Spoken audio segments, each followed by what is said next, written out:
Every animal in this video could overpower a grown adult without slowing down. Some could do it in water up to your knees. 10 sea dinosaurs counted down. Zero chance of surviving any of them. And number 1 hunted the same whales in the very same ocean as number 3. Why would the most famous scientist alive call a fossil a forgery? December 10th, 1823. Lyme Regis on the Dorset coast. Mary Anning works a complete skeleton out of the cliff face. She's 24. Tiny head. 4 broad paddles, a neck running longer than everything behind it. The Duke of Buckingham paid 150 guineas for it. It went to London for a Geological Society meeting on February 20th, 1824. Georges Cuvier saw a drawing and said it was fake. Cuvier had effectively invented comparative anatomy. His argument? The head is far too small, the neck carries far too many bones, no vertebrate is built that way. He suspected it had been stitched together from 2 animals and sold to collectors. Anning wasn't invited to the meeting. Woman, working class, running a fossil shop on the seafront. William Conybeare and William Buckland defended it. Cuvier examined the evidence properly and withdrew the accusation. Then he sent the geologist Constant Prevost across the channel to buy one for Paris. June 1824, Prevost reaches Lyme Regis and pays £10. Anning had bought that specimen off another collector for $3. Now the reason Cuvier's word carried enough weight to nearly destroy her. 15 years earlier, he'd done something nobody had managed. He proved an animal could vanish from the earth completely, not relocated, not hiding in an unmapped country. Gone. He proved it with a single looted skull. That skull is number 2 on this list. The animal itself. Plesiosaurus dolichoderus ran about 3.5 meters, roughly a small car. It gets listed online at 50 feet, but that's number 6, and that's a different creature. Its danger wasn't size, it was the swimming. 4 flippers beating in time pairs like an underwater bird. Most marine hunters shove water backwards with a tail, which throws a wake ahead of them. Plesiosaurs flew instead. Anning died of breast cancer in 1847. 47, still short of money. Her obituary in the Quarterly Journal of the Geological Society was the first that journal ever ran for a woman. Cuvier was wrong about the forgery. His objection about the neck was not. That comes back at number 6, and it still isn't fully solved. Next, a fossil so strange that for 114 years, nobody could agree which end of the animal it came off. It's a wheel of teeth. Where does it go? 1899. Alexander Karpinski, a Russian geologist, describes a spiral pulled out of Permian rock in Kazakhstan. He names it Helicoprion, spiral saw. The fossil is a tight logarithmic coil. Teeth get larger toward the outer edge. The biggest whorls run around 60 centimeters across, about the width of a car tire. Nothing is worn down. Nothing was ever shed. For over a century, reconstructions put it everywhere. Curled on the snout like a battering ram, hanging off the tail, coiled inside the throat. Karpinski changed his own mind more than once. The reason nobody could settle it is frustrating and simple. Helicoprion was a cartilaginous fish related to modern ratfish. Cartilage rarely fossilizes.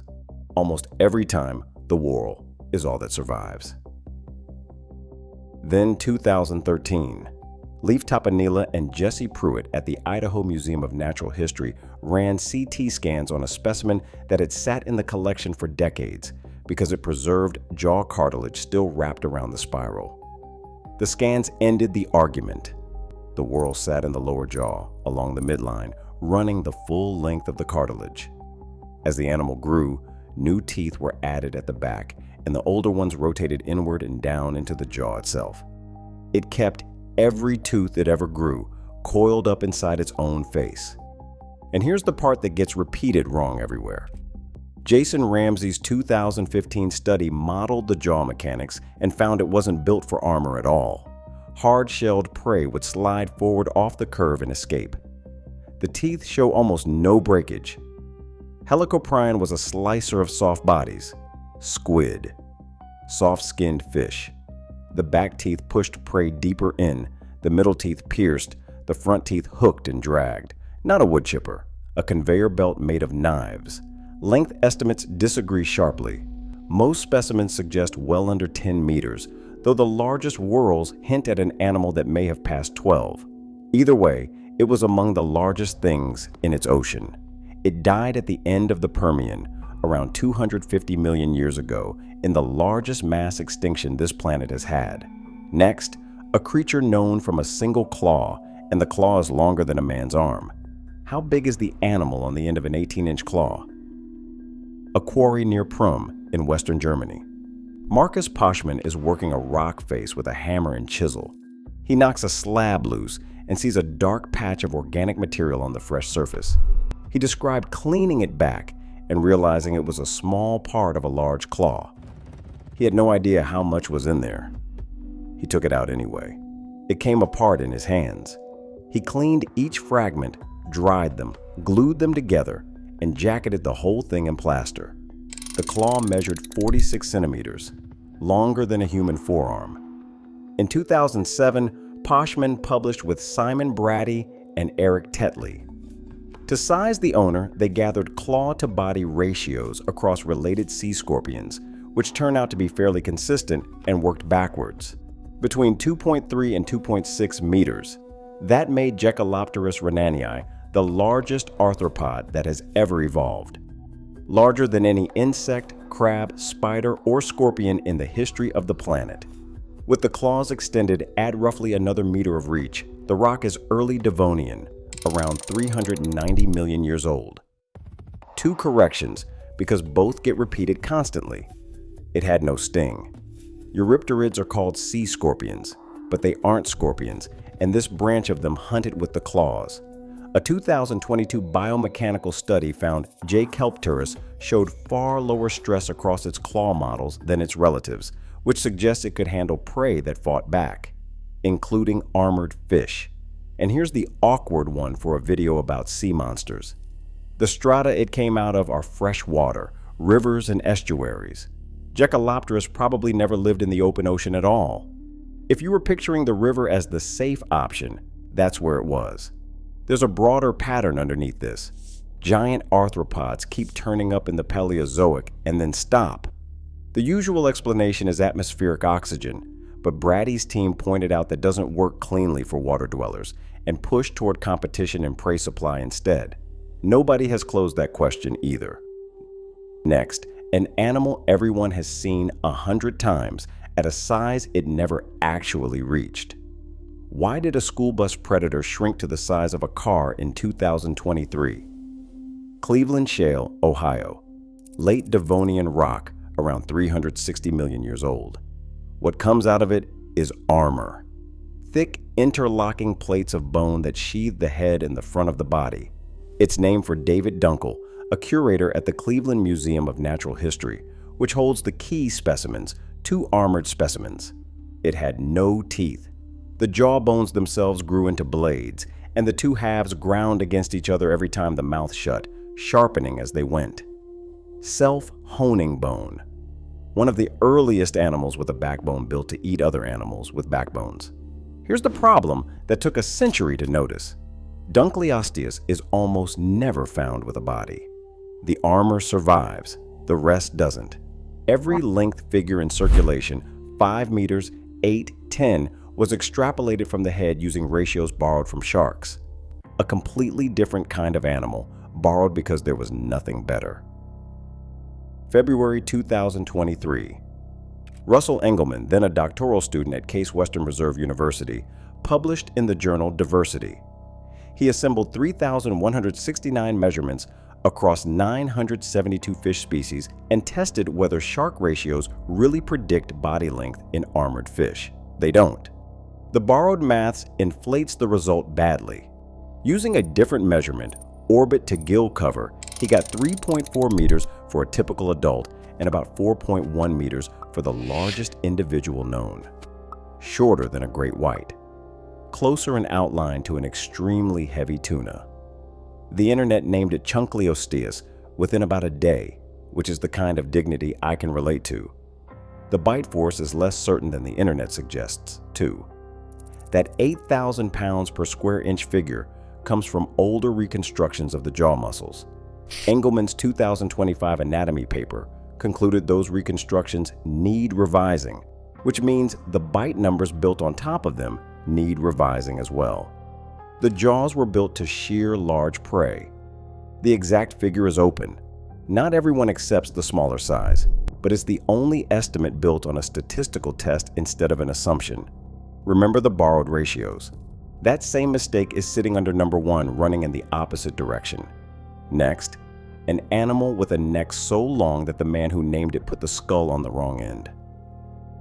How does a neck end up backwards? 1867. Fort Wallace, Western Kansas. Dr. Theophilus Turner, an army surgeon, spots vertebrae weathering out of a slate hill. He crates them and ships them east to Edward Drinker Cope in Philadelphia. Cope was 27, exceptionally good, and in a hurry. He named it Elasmosaurus platurus in 1868 and published a full reconstruction. He had a spine with an extraordinary number of vertebrae, most limbs missing, and barely any skull. He reasoned the way almost anyone would. Long end is the tail, short end is the neck. He put the head on the tail. The neck ran to 72 vertebrae, more than any animal then known. The record now belongs to a relative, Alberta Nectis, at 76, 7 meters of neck on a body shorter than the neck itself. Joseph Leidy, Cope's own former mentor, walked over to the mounted specimen and moved the skull to the other end. Othniel Charles Marsh claimed he'd spotted it first. Cope tried to buy back every copy of the journal carrying the illustration. He failed. Marsh was still raising it in newspaper interviews 22 years later. Turner never saw any of the argument. He died at Fort Wallace in July 1869 of acute gastritis. He was 28. Now, the neck. This is where Cuvier's objection from number 10 comes back around. Analysis of the vertebrae, Zammit and colleagues, and the studies after shows the neck was far stiffer than any artwork suggests. Tall spines along the top limited upward bending. Bony processes on each bone's faces limited side-to-side movement. It bent downward well, upward barely. Elasmosaurus could not raise its head above the water in the swan pose. The joints wouldn't allow it, and even if they had, the weight of 7 meters of neck would have levered the body under. Which matters more than it sounds, because every Loch Ness photograph, sketch, and hoax uses exactly that silhouette. The animal the monster is modeled on is the one animal that physically couldn't hold the pose. What it likely did instead was hang its body back in murky water and feed downward. 2 Australian plesiosaur specimens have been found with bottom-dwelling crustaceans still inside them. Cuvier called the neck impossible. He was wrong that it was fake, right that it couldn't work the way everyone kept drawing it.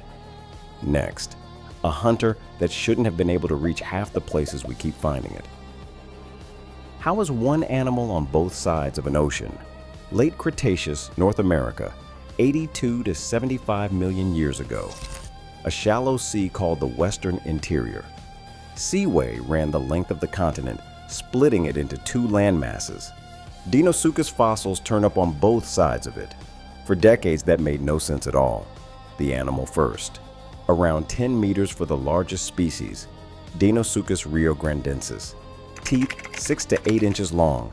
Adam Cassette, who led the 2020 review, described them as the size of bananas. Not sharp. Thick, round, built to crush. No complete skeleton has ever been found, so Cassette's team assembled the anatomy from specimens held across several museums. They also named a new species out of Mississippi and Alabama, Deinosuchus schwimmeri. The evidence it ate dinosaurs isn't guesswork. Stephanie Drumheller Horton, a co-author, specializes in bite marks. There are Deinosuchus tooth marks on turtle shells and on dinosaur bone, including bone from large predatory dinosaurs. Cassette adds that the isolated, poorly preserved material makes it hard to say which species each animal was. It grew strangely too. Growth rings show an annual rate close to a small modern crocodile's. It didn't grow fast.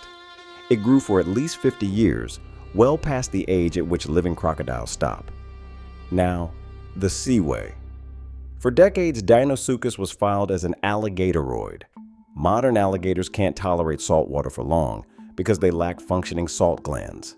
So how does a giant alligator relative end up on both coasts of a continent divided by a salty inland sea? April 2025 in Communications Biology.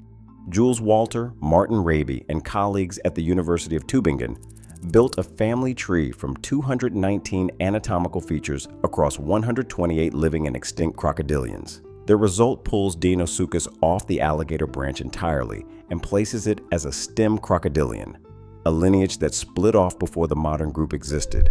Under that tree, saltwater tolerance is the ancestral condition kept by Deinosuchus, lost later in the alligator line. It didn't need a land bridge. It swam across. Not everyone is convinced, and the same team revised the maximum size slightly downward, but it resolves a distribution nobody else could explain. Next, the only genuine dinosaur on this entire list, known from bones that no longer exist.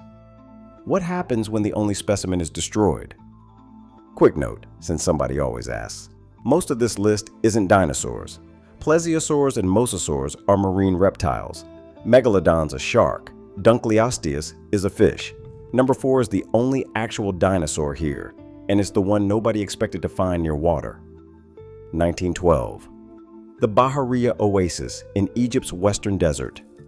Richard Markgraf, a collector working on contract for the Bavarian State Collection, digs out a partial skeleton and ships it to Munich. Ernst Stromer von Reichenbach described it in 1915. Spinosaurus aegyptiacus, jaw fragments, teeth, and vertebrae, carrying spines a meter tall, no leg bones at all. He understood immediately how big it was and said so in print. Larger than the Tyrannosaurus just described in America. He had it mounted on the museum wall. He photographed it. 2 prints went into a drawer. Then the war. Stromer had a reputation for anti-Nazi views. He was forced into retirement in 1937. His 3 sons were conscripted and sent to the Eastern Front. He petitioned the museum's management repeatedly to move the fossils out of the city. He was refused. The director believed the Luftwaffe would keep Munich safe. Colleagues smuggled smaller specimens out in suitcases. Vertebrae nearly 2 meters tall don't fit in a suitcase. On the night of April 24th and 25th, 1944, British Royal Air Force bombers hit Munich. The Bavarian State Collection took a direct hit. The Spinosaurus holotype burned, along with a second specimen and nearly everything else Stromer had brought back from Egypt. 2 of his sons died on the Eastern Front, one in 1941, one in 1944.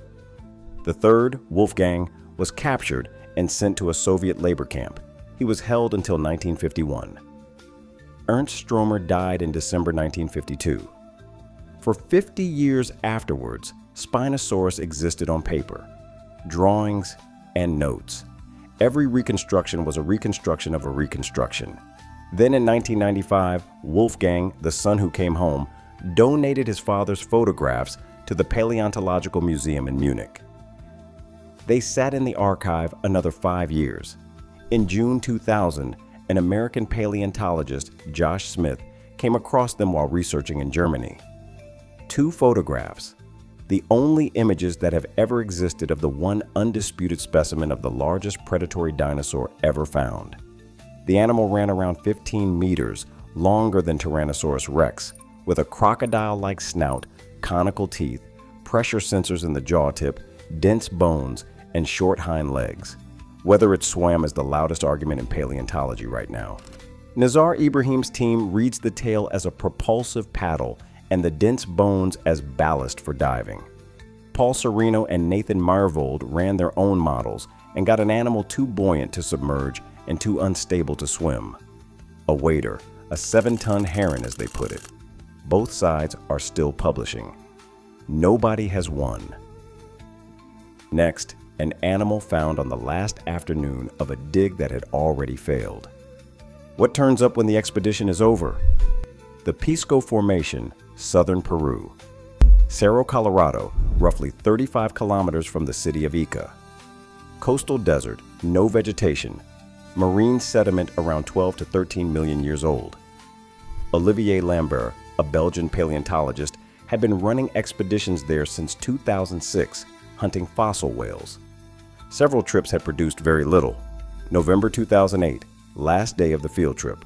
Klaas Post, a researcher from the Natural History Museum in Rotterdam, finds a large skull lying upside down and broken apart. Lambert has said that big skulls in that formation almost always mean baleen whales. Filter feeders. Harmless. Post noticed the teeth straight away. Upper jaw and lower jaw both. Modern sperm whales carry functional teeth only in the lower jaw. This animal had them top and bottom. The skull alone is 3 meters long. The whole animal ran 13.5 to 17.5 meters, about the same as a large male sperm whale today. The teeth reached 36 centimeters, roughly the length of a forearm, and the largest teeth of any predator known. The team described it as the biggest bite ever found in a 4-limbed animal.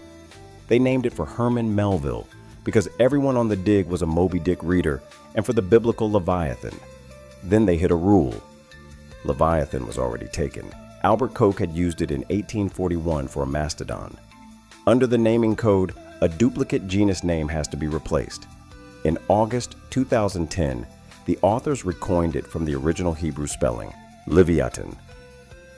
What it ate is the part that matters, not fish, not squid. The skull is built to take large, powerful prey, and the working interpretation is medium-sized baleen whales, thick with blubber, the richest food in that ocean. And Cerro Colorado has produced something else in quantity. Megalodon teeth, same rock, same age, same stretch of coastline. The 2 largest predators the ocean has ever produced were hunting the same whales in the same water at the same time. Next, a skull that changed what people believed about death itself. Why would an army loot a rock? A chalk quarry inside Mount St. Peter, above Maastricht, in what's now the Netherlands. Workers had been pulling odd bones out of the tunnels for years. The first skull surfaced in 1764, collected by a lieutenant named Jean-Baptiste Drouin. The second, the important one, turned up between 1770 and 1780. The sources genuinely disagree. It ended up in the country house of a canon named Goding. Johann Leonard Hoffmann, a retired army surgeon in Maastricht who collected fossils, corresponded about it with the Dutch professor Petrus Camper. Hoffmann thought crocodile. Camper said toothed whale. Camper's son Adrian said monitor lizard. Nobody agreed. 1794. French revolutionary armies take Maastricht. Barthélemy Fauja de Saint-Fond arrives behind them, sent to secure anything of scientific value. The story he published afterwards goes like this. The skull had been hidden inside the fortress. 600 bottles of good wine were offered to whoever recovered it. 12 grenadiers came back carrying it between them. It's a wonderful story. The Dutch historian Peggy Rompen went through the records and found almost none of it stands up. No trace of the lawsuit Folges described, no evidence the wine was paid. The account seems written to make a seizure look like a rescue. The skull reached Paris in spring 1795 and went into the new National Museum. It's still there today. 1808, Georges Cuvier publishes his analysis. A giant marine lizard related to monitor lizards, unlike anything alive. That last clause is the whole thing. This is the skull from number 10. Before this, large unfamiliar fossils were assumed to belong to animals still out there somewhere. The map had blank spaces. Africa was blank. The oceans were blank. A strange bone meant a strange country, not a vanished species. Cuvier used the Maastricht skull to argue the opposite. This animal isn't somewhere else. It's nowhere. It's gone. Extinction stopped being a suspicion and became a fact with a catalog number. Every creature in this video is described as extinct because of a skull dug out of a Dutch hillside and carried off as war booty. 15 years later, he'd used the same authority to call Mary Anning a fraud. It didn't get a name until 1822, when William Conybeare called it Mosasaurus after the Meuse River. The animal, traditionally listed around 17 meters, though several researchers now argue that's inflated and the real figure sits closer to 13. Jaws that swung. Teeth built for cutting rather than gripping. A tail ending in a downward fluke. Next, number 1. And the reason researchers had to build a new way of measuring it. How big was it really? October 1666. A shark is caught off Livorno, too heavy to bring in whole, so the head is cut off and sent to Florence by cart. Nicholas Steno is 28. He dissects it in front of the Grand Duke, the court, and whoever pushed in to watch. It has not traveled well. He notes the brain is oddly small. Then he reaches the teeth. All across Europe, people had been collecting triangular stones for centuries. Glossopetrae, tongue stones, believed to be the petrified tongues of snakes and dragons, worn as charms against poison. Steno lays them beside the shark's teeth. Same shape, same serrated edge. Two things don't fit.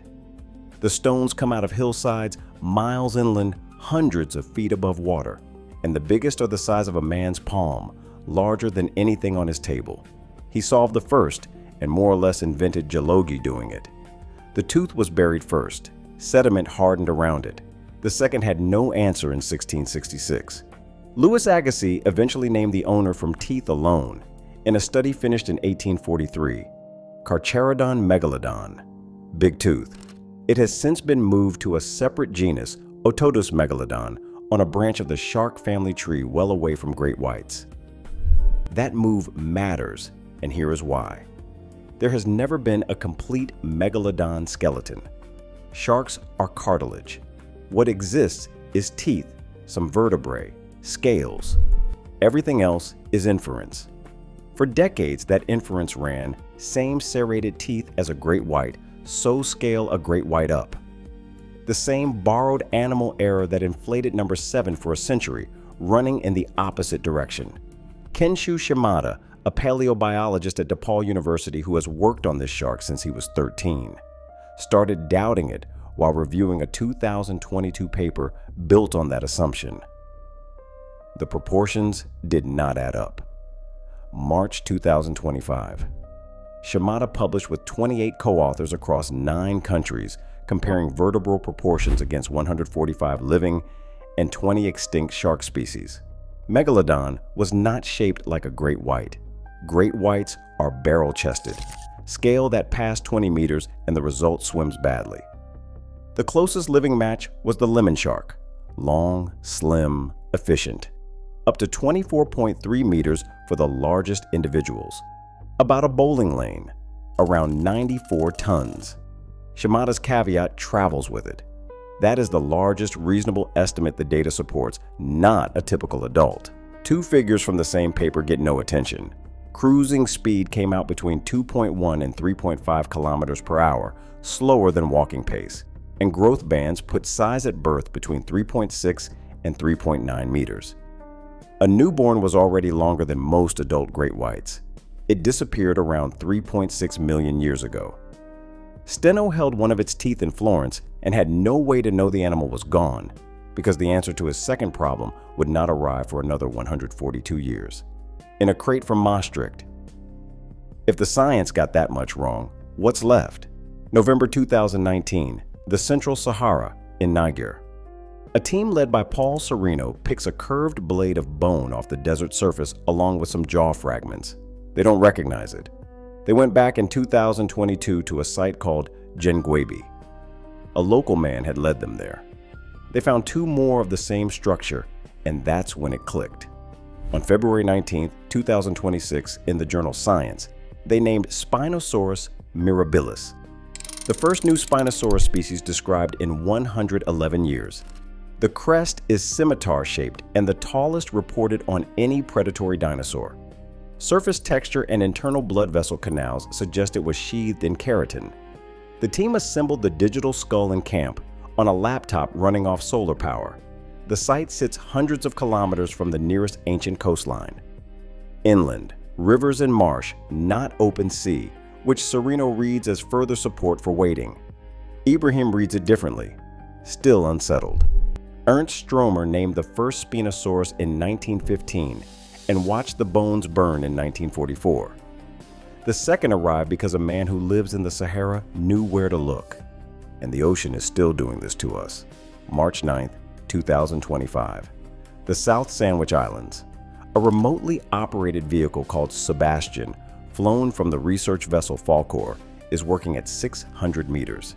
Something transparent drifts through the lights, 30 centimeters long. It was a colossal squid, the heaviest invertebrate on Earth, estimated to reach 7 meters. It had been named 100 years earlier in 1925 from remains cut out of the stomachs of whales and seabirds. That footage was the first time anyone had ever seen one alive in its own water. A century of knowing it existed, and the first live sighting was a baby small enough to cup in 2 hands. Kat Bolstad, one of the researchers who confirmed the identification, said the part that stayed with her was that the animal had no idea humans exist. 360 years ago, a rotting shark's head came off a Tuscan beach onto a dissection table, and the man standing over it worked out that stone teeth in the hills had once been alive. He couldn't work out where they'd gone. We're better at this now. We're still guessing at the size of 9 of the 10 animals in this video. The largest snake that ever lived came out of a Colombian coal mine in 2009. Around 13 meters of it, weighing more than a ton. That's the next video.